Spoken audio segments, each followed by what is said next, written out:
Perfect. So now that we've used our action scene that you guys just got to shoot as a practice to really nail down how to shoot a normal scenario and make it look extraordinary and not normal, right? Now we're going to move into creating your shot list for your talking scene. And your shot list, simply put, is just the cutaway shot similar to what you just shot, but we're going to be listening to our talking scene that ideally you've already shot, and we're going to be picking out the visuals that match up with the words that you were saying to further tell your story, whether that's a funny story, an Instagram video, YouTube video, whatever it is. This is the same exact technique and principle you can use across all these videos. So let's get into it. So we're going to be synthesizing these techniques. We're going to blend all these different learning exercises into one video. Our talking shot, which is our main A-roll, and our cutaways are our B-roll footage. And we're going to use the addition of a shot list to help you lock down all of the cutaway shots you need to get. So this shot list can be followed very lightly as just a very rough, outline, or it can be followed very strictly and very heavily depending on how intricate it is what you're shooting. And like I mentioned, this is great for all different types of videos that you do, whether it's Instagram, TikTok, documentary. It's just really an outline for you to get all the shots that you're needing for your video. And I also wanted to mention that these things can be, done in different orders. Right now, we kind of did things in an interesting way where we like shot our talking footage, and there's been different learning exercises. And now we're going to do a shot list to that talking footage. Of course, you can do the shot list up front and do that first if that makes sense for the video that you're doing. For the course, I try to outline it in a way that made the most sense for you so that you could like learn everything as we're going and then be able to put things where they need to go. But of course, in future projects and videos that you create, you can outline it and really do it in whatever order works best for you, which can mean starting with your shot list. So it just depends on the project. But let's jump into the shot list that I'm going to be working on that you can do along with me for your talking footage. I'm going to hop into the one for my coffee video that you guys have seen.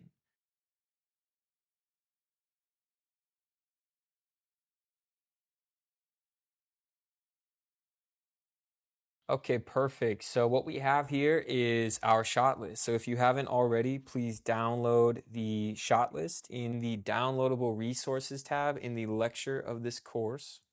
And so I have my blank shot list here, and I also have my overall kind of script that I just kind of typed out some bullet points of what I'm saying. This will be the easiest way for us to follow along and create the shot list. So first, I start off with this. I have a confession to make. It's tough to say I'm addicted to coffee. This is gonna be definitely a shot of me, okay? So what I'm gonna do here is me sitting at desk, okay? And the shot type is going to be a medium shot. Yes, because we remember the different shot types, and because it's a waist up shot, this is a medium shot, okay? Character is gonna be Julian. And the location is going to be living room. Now for the cells where we have the actual imagery, this can be hand drawn or you can pull these shots from the internet. I'm not going to do any hand drawn stuff for timing in this course, but you're more than welcome to have this printed out and draw just an overall general aesthetic of what you envision that shot looking like. So for this example, what I'm going to do is pull a screenshot from the framing that I know I'm going to have. Okay, perfect. Since we know this is going to be our framing, I'm going to take a screenshot, and you're more than welcome to download the shot from online, go through Pinterest, go through Instagram, whatever it is, screenshot it to get the right style that makes sense for the video that you're shooting. Boom. There we go. So, yeah, this realization hit me earlier today. And so we have our first overall shot done. Okay, now I'm going to move on to the next main part of the video where I know I'm going to have another important shot. So I say I just love the whole experience of it from start to finish. the beans, the texture of those sweet beans. So what I'm gonna do here is definitely grab a shot online that I like that's a close up on the coffee beans. So this is definitely the vibe I'm going for. So what I'm gonna do here is save it to our screenshot, shot number 2.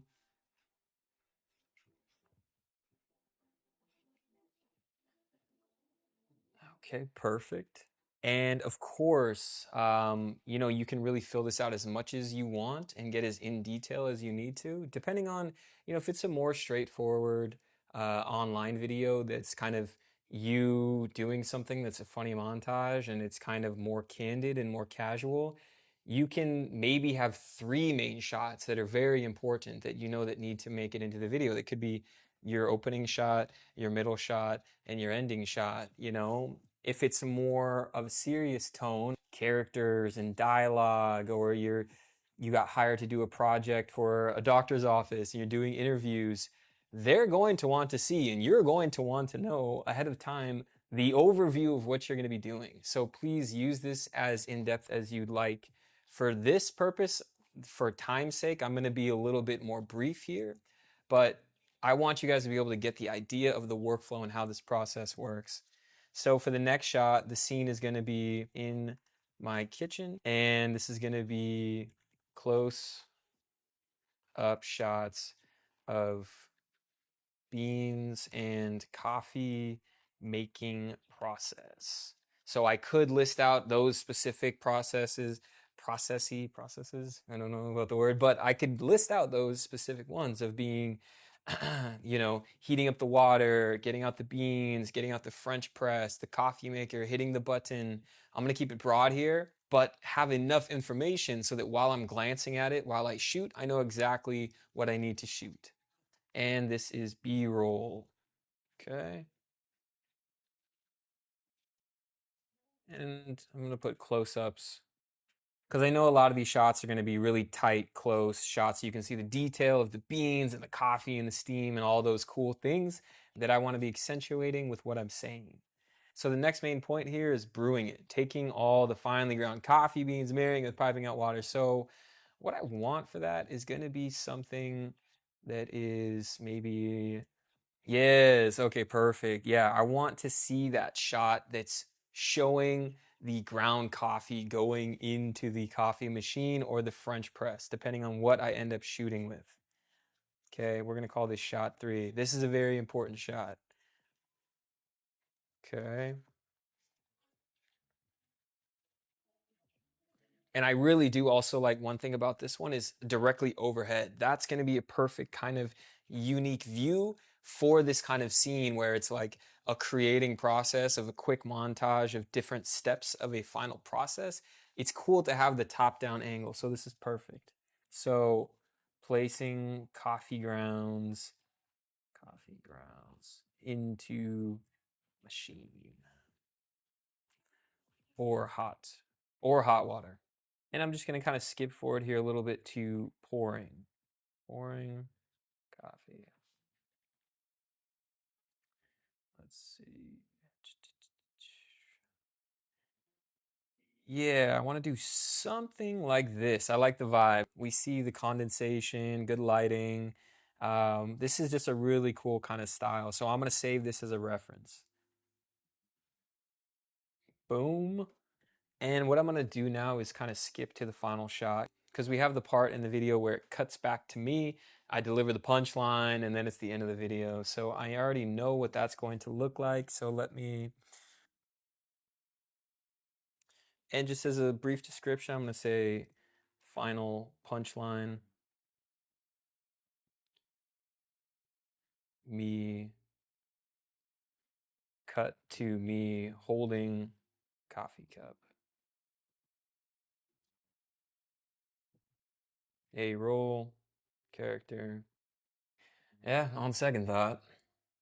And so there you go. This is really an overview of how to properly use a shot list. And of course, it's important to be flexible with this. Feature films go all the way over to the very structured side where these are used like a science and like complete with complete perfection, because there's so many people on the project, there's so much time and there's so much money being poured into it that every second counts. And so it's really a guideline or a framework for you to use that the professionals use to a T. But for us video creators that are creating for more online content, of course you can ignore using something like this and your videos may be okay. Of course you can implement using something like this to the degree that makes sense for you, and it's going to make your videos just a little bit better, because not many people are taking the time to really plan out what's going on, what's happening, and this little extra step really can go a long way with making your videos more impactful, more enjoyable to watch, more straightforward and to the point. So go ahead, fill out your shot list, or finish filling out your shot list, because in the next lecture, I'm going to be doing a crash course with you guys on filming your epic B-roll. So you want to have an idea of what you want to be filming. You're going to be working alongside me as I'm shooting these shots that I just laid out in this learning exercise with you guys. Going to be actually filming them, using shot types, using camera movement, and all that good stuff. So with that said, let's get into the next lecture.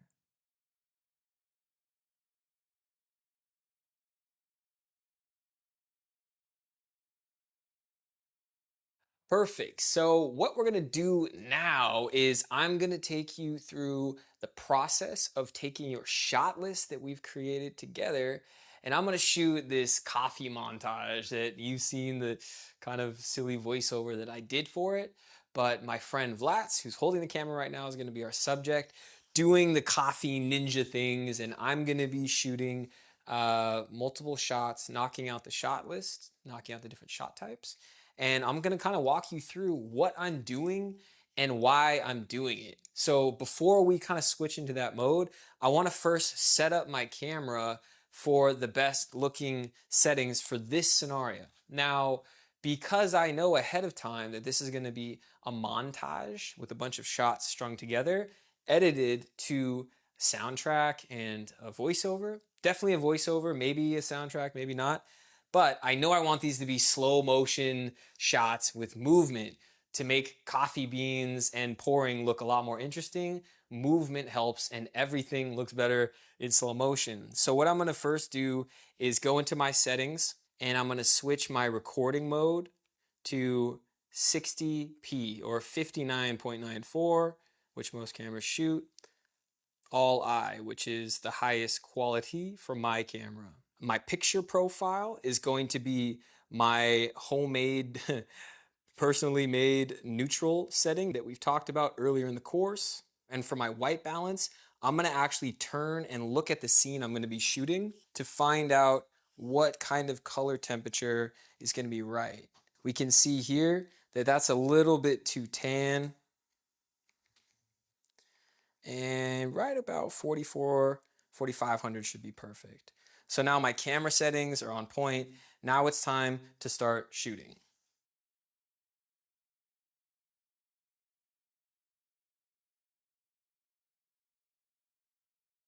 All right, so perfect. Get here, Vlats. So we have my buddy Vlats. He's been recording the behind the scenes for us during this course. And what we're gonna do now is translate our shot list that we worked on, and I'm gonna go through and get these shots. Now, I wanna say that before we hop into it fully, I'm gonna be shooting on a 24-70. And the reason I'm doing that is because for this specific type of B-roll that we're shooting, for the voiceover that I made, we're focusing in on details, almost macro shots, very close up. So I want to be able to get to 70 mil so that I can shoot real close-ups of the details and of what we're seeing. It's not a big wide landscape shot where I want to shoot Vlats in the background and everything. We're focusing in and getting really cool slow motion shots of very small objects. So that's the premise. I'm going to flip my camera on, and we're going to first start with the coffee grounds shot, shot number 2. Shot number 1's already shot. That's my voiceover where I'm start the beginning of the video about my love for coffee. Then the next shot is going to be what we mentioned, close-ups of the beans and the coffee making process. So I'm gonna turn my shutter speed to double my frame rate. So I'm shooting at a 60 frames per second. That means my shutter speed is gonna be at 125. And then I'm going to have my aperture all the way open at 2.8. And I'm gonna be kind of moving around, tapping my screen to focus and getting all the good shots that I can. So Vlats, why don't you go ahead and start with, why don't you go like zzz, with your hand? So kind of like, Right. you know what I mean? Go ahead. Okay, that was not in focus. Go ahead. Perfect. Okay. So that right there is our kind of intro shot with the bag of beans. Now, that was I was at 24 for that one. So I want to do some close-ups now because we see the bag here and we want to cut this little tab. If I were to do that with this kind of wide shot, go ahead and pick up the knife in the bag and I just want to show what it looks like. Go ahead and pick it up. We're not going to actually cut it, but if you just hold that, angle yourself so that you're in the light a little bit, other way. Angle yourself so that, yeah, there you go. So if he were to do it like this, it doesn't look too dramatic. Now, if I move from 24 mil to 70 mil, we can see that this is a lot cooler of a shot. Yeah, so maybe what I want you to do is kind of like this, and then like, so you see how I'm really close here? We can see the details of the bag. Now, go ahead and cut it. Perfect. Now we can kind of, why don't you kind of hold it up? It's good when you're kind of angled a little bit so that that light is coming in. Yeah. And you see it's a lot more dramatic because I'm really pushed in. This framing compared to that framing is way different. So yeah, go ahead and roll it back down and then go ahead and unroll it. Perfect. And go ahead and do that one more time. I want to get kind of a side angle. 1 second. Okay, go ahead. So what I did right there is I did a camera movement with kind of almost a tracking shot of his fingers as they were moving. Oh, that does smell good. So there was a tracking shot, moving with what he's doing. And the other thing I want to mention is our table has other stuff on it. So it only matters what's in the frame is what you really want to focus on. I'm not shooting all the way back here with all this stuff. I'm really choosing as the cinematographer what the audience should see and shooting it in an interesting way as much as possible to get the most impactful imagery. God, that smells so good. So I'm gonna get a little bit of a lower angle here because his knife is gonna pierce through the bag. So 1 sec. And I'm gonna kind of do a push-in shot where I'm moving in as he's doing the cut. Ready, and go ahead. Perfect. And then I want you to kind of like, yeah, exactly. And we'll try and get some light in there. So I'm gonna bump the ISO up because it's pretty dark inside this bag. So go ahead and close. And then go ahead open. Okay, we just got to do it a few times. Yeah, go ahead. That was pretty good. So I'm directly above shooting straight down because this is the best kind of angle to get this dramatic shot where I'm kind of directing him on how I want to open the bag. I can just shoot the beans like this and there's no movement or there's no reveal, but kind of directing your subject or your actor or yourself in your video for the B-roll, it helps for you to get more dramatic shots. One thing I also wanted to add, a little bit of a hack. See, I'm doing this all handheld because I want this to be very applicable to people who don't have stabilizers or anything like that.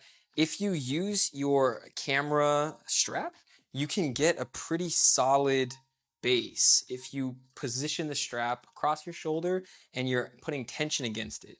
This minimizes the shake of the camera. So as you can see here, if I'm not using the strap, goes like this. And as soon as I press into the strap, we have a much steadier shot. But let's get back to this kind of bean shot.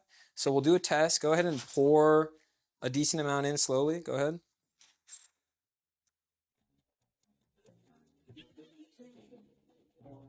That's a lot. But I bet it looked good. So what I'll do is I'll kind of get some, why don't you kind of do this? Okay. Like that a little bit? Yep, go ahead. So here I'm at 70 mil, just kind of going back and forth to get a cool movement with the beans. Okay, I'm gonna increase my ISO a little bit because these beans are pretty dark. But you can see the difference between 70 mil and 24 mil. This looks very average, like home movie style, but if we really push into it, creates a lot more depth and focus on only what we want the viewer to be looking at.